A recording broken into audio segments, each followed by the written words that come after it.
When the time came to make the decision about where I would go to college, I was poring over two options, Brown University and Duke University.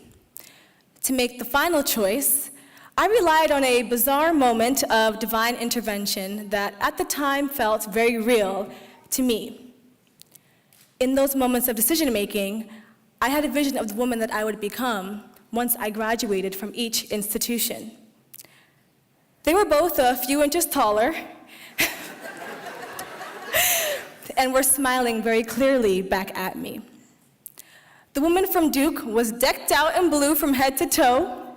She wore her sorority letters very proudly, and her graduation cap sat atop of expertly pressed, straight black tresses that no one was allowed to touch.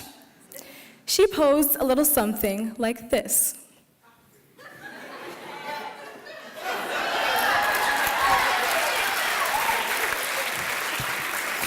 She was a diva, she was a diva. The woman from Brown was smiling from ear to ear, wore the colors of kente cloth around her neck as a reminder of her roots, and her graduation cap struggled against the buoyancy of her very curly afro as she proudly threw a power fist into the air. She posed a little something like this.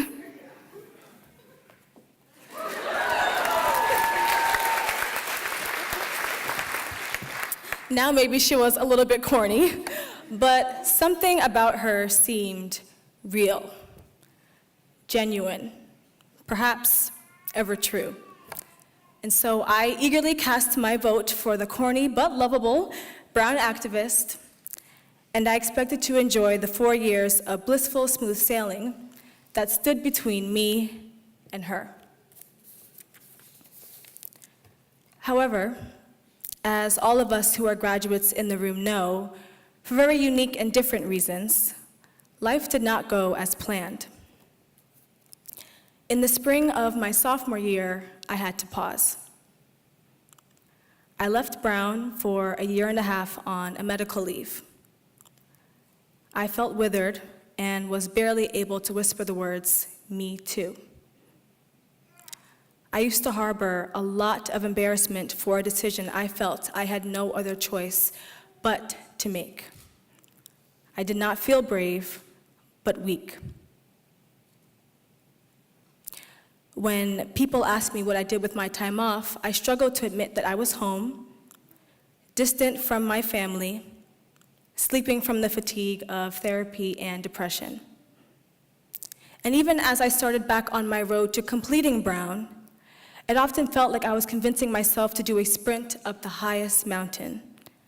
And as in the worst of our dreams, no matter how hard I ran, the peak seemed unattainable.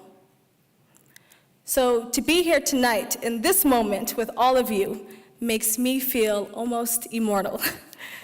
And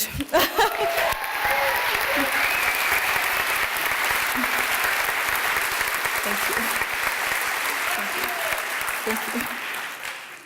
And for all the diversity of our experiences, I want to celebrate what, for many of us .5ers in the room, is the audacity to return. The audacity to reclaim our college experiences and ultimately our power. We have persevered in rewriting the traditional college path. The path that looks like becoming best friends with your roommate freshman year and riding off into the sunset together. Then, sophomore year, landing that amazing internship and polishing your LinkedIn to perfection. Junior year finds you studying abroad in Valencia, Spain, when everyone else is here at Brown in the cold. And finally, senior year, it all ends with you sobbing at Friday at the Ratty with your best friends as you eat your last chicken finger for hopefully a very long time. Perhaps we have been able to write our counter-narratives because we are a community of students that is committed to giving voice to the stories that lay at the periphery.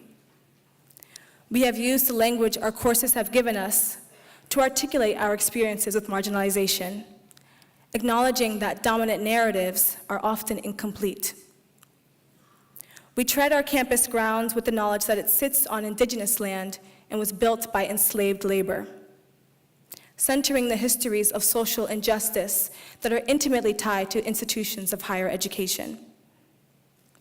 We have created transparency around mental health, empowering our peers to recover their peace. In her speech celebrating the renaming of Page Robinson Hall after Brown's first Black graduates, President Paxson remarked that whether through symbolic action or tangible action, Brown is committed to renegotiating its power in order to do good. It often treads that path alone, leading the way for other institutions to follow suit. That legacy of righteousness and fearless independence lives within all of us. So I invite you all to sit in a posture of reclamation, proud of the ways in which you are all reclaiming what it means to have a quintessential college experience. For in what makes us point fivers, whether that meant pursuing other forms of education, leaving Brown but remaining in Providence, taking care of our health, grieving, taking care of our families, or even graduating early, it is in our audacity to reclaim the narrative of what it means to be a college student, which necessitates celebrating our power.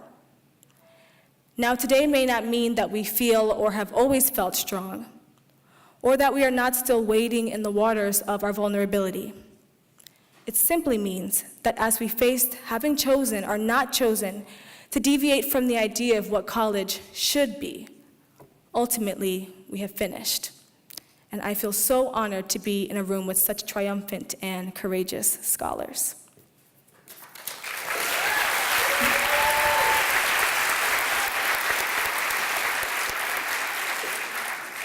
Part of my philosophy as a student of education is that it is really critical to place the individuality and humanity of students above the research and theories that sometimes generalize who they are and what they bring to the classroom. I refuse to be complicit in that reduction. So the awe that I carry for the dynamism of the students that I've had the privilege to serve and learn from is the same awe I hold as I look out at all of you this evening. When I was a prospective student, I remember being in pure disbelief at the descriptions of Brown students who were ballerinas and chemists, or engineers and photographers. But now that I have friends who are selling rap albums and doing shows while in law school at Columbia, or who are dancers and cinematographers working around the world, I am quite confident and proud of how multidimensionality is the Brunonia seal. Brown commands us to use all of who we are to talk about the things that matter. To remember that we must take advantage of the full scope of what we have to offer to others and receive from others. I have implored you to celebrate your power, and I want to remind you that the essence of that power is your multidimensionality. As we all leave this juncture in our time at Brown and are off to join the rat race, I pray that we do not sit idle in the face of our power and that we see the open curriculum of our identities as boundless. When I look at myself now, I am in some ways like the woman I thought I would be, and in some ways not. I'm still short. Unfortunately, I did not grow those few inches taller, and I have cut off most of my hair. But now, 5.5 years later, I'm at the core much more than I ever thought I could be, much more powerful than I could have ever imagined, largely because I was not afraid of time. And I think that's what makes us cool as point fivers. We have seen the malleability of time. We have a very unique understanding of the fruit that comes from not being linear, from not adhering. We do not see time as an enemy.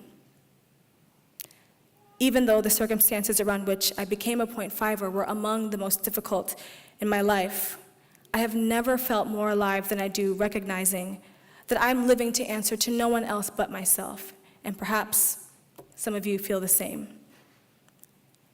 And so I ask that you continue to command time as yours, that you continue to live within your multidimensionality, and that you never forget your power.